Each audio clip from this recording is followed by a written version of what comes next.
عاطف بھائی صاحب، یہ فرمائیے کہ دینی جماعتیں جو ہیں وہ سود سے خاتمے کے لیے ایک طویل عرصے سے عدالتی جنگ بھی لڑ رہی ہیں اور معاشرے میں سود کے حوالے سے اویئرنیس مہم بھی چلا رہی ہیں.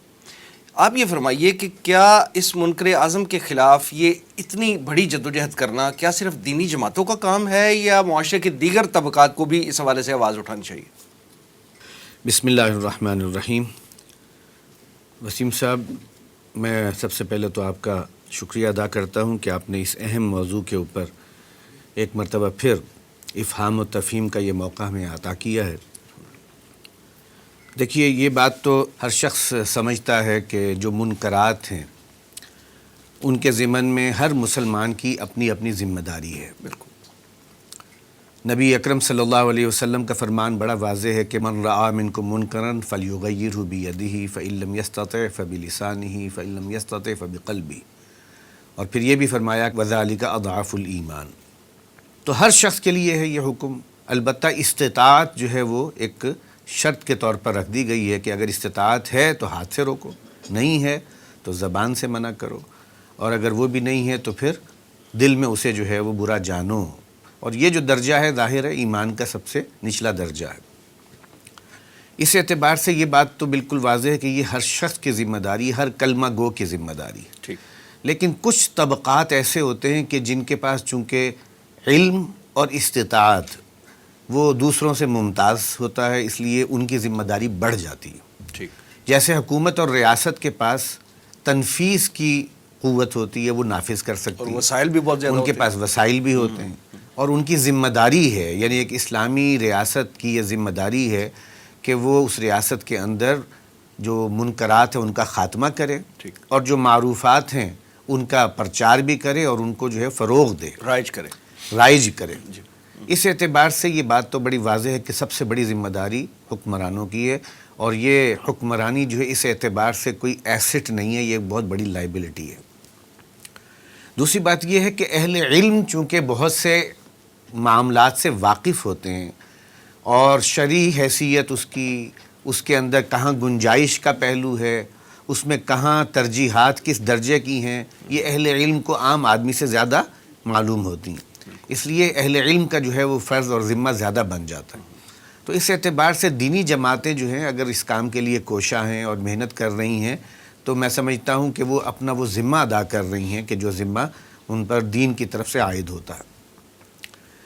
اس بارے میں تنظیم اسلامی کا بھی آپ کو معلوم ہے ایک ہسٹری ہے، ایک ماضی ہے. تنظیم نے ایک طویل جد و جہد کی ہے سود کے خاتمے کے حوالے سے اور اس ضمن میں لوگوں کو منکرات سے آگاہ کرنا. تو میں یہ عرض کروں گا کہ یہ اصل میں قرآن حکیم کی ایک آیت کے حوالے سے ہم یہ سمجھتے ہیں کہ یہ ہم جو بھی کام کر رہے ہیں وہ قطع عذر کے طور پر بھی کر رہے ہیں، اور پھر یہ کہ معذرتاً الی ربکم کے حوالے سے کر رہے ہیں. بالکل صحیح. یہ اصل میں آیت ہے جو سورۃ الاعراف میں وارد ہوئی ہے، جس میں بنی اسرائیل کی تاریخ کا ایک جو ہے واقعہ نقل ہوا کہ کچھ لوگ تھے جو تھے یہودی تھے، اپنے عقیدے کے اعتبار سے کسی ایسی بستی میں آباد تھے جو کسی دریا کے کنارے تھی، مچھلیاں پکڑتے تھے.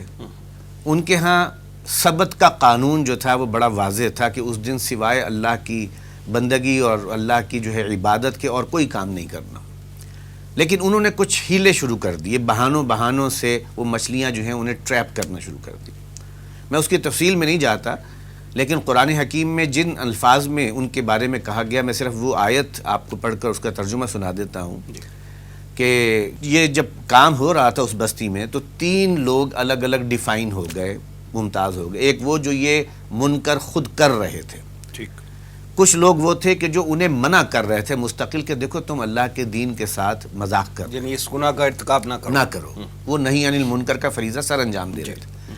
اور کچھ لوگ وہ تھے کہ جو خاموش بیٹھے ہوئے تھے اور وہ کہتے تھے کہ بھائی کن کے پیچھے پڑے ہوئے ہو، یہ لوگ تو بڑے ہی برے ہیں، انہیں سمجھا بجھا کر جو ہے تم کیوں اپنے آپ کو ہلکان کر رہے ہیں، جیسے آج سائلنٹ میجورٹی. جی. تو اس تناظر میں وہ 2 آیات ہیں بڑی اہم ہیں. وَإِذْ قَالَتْ أُمَّةٌ مِّنْهُمْ لِمَ تَعِظُونَ قَوْمًا اللَّهُ مُهْلِكُهُمْ أَوْ مُعَذِّبُهُمْ عَذَابًا شَدِيدًا. جب ان میں سے ایک جماعت یعنی ایک گروہ کہنے لگا کہ تم کیوں منع کر رہے ہو، کیوں روک رہے ہو ان لوگوں کو کہ جنہیں اللہ ہلاک کر کے رہے گا، یا ہلاکت اگر ابھی مقدر نہیں ہے تو اللہ انہیں کوئی سخت سزا دے گا. اس کا جواب انہوں نے یہ دیا قالوا معذرتاً الی ربکم، ہم یہ اس لیے کر رہے ہیں تاکہ تمہارے رب کے حضور معذرت پیش کر سکیں کہ اے اللہ ہم نے اپنے بس پڑتے ان کو سمجھایا بھی تھا، انہیں منع بھی کیا تھا، لیکن یہ لوگ یعنی ہمارا شمار آگ لگانے والوں میں تو نہیں، آگ بجھانے والوں میں ہو جائے۔ جی تو قرآن حکیم کی اسی ضمن میں جو اگلی آیت ہے سورہ اعراف کی، اس میں پھر وضاحت ہوئی ہے کہ جب وہ اپنے حدود سے تجاوز کر گیا اور ان کا یہ فسق و فجور جو ہے وہ اگلی انتہا کو پہنچ گیا، تو پھر اللہ نے جو ہے ان کو ایک سخت ترین سزا دی جو انسانی تاریخ کی سب سے سخت سزا تھی، اور وہ سزا یہ تھی کہ ان کی شکلیں جو ہیں وہ مسخ کر دی گئیں اور بندروں کی شکلیں بنا دی گئیں۔ البتہ کنہیں بچا لیا گیا؟ قرآن کی واضح صراحت یہ ہے کہ جو لوگ منع کر رہے تھے، الذین ینہون عن السوء، انہیں اللہ نے جو ہے اس عذاب سے بچا لیا۔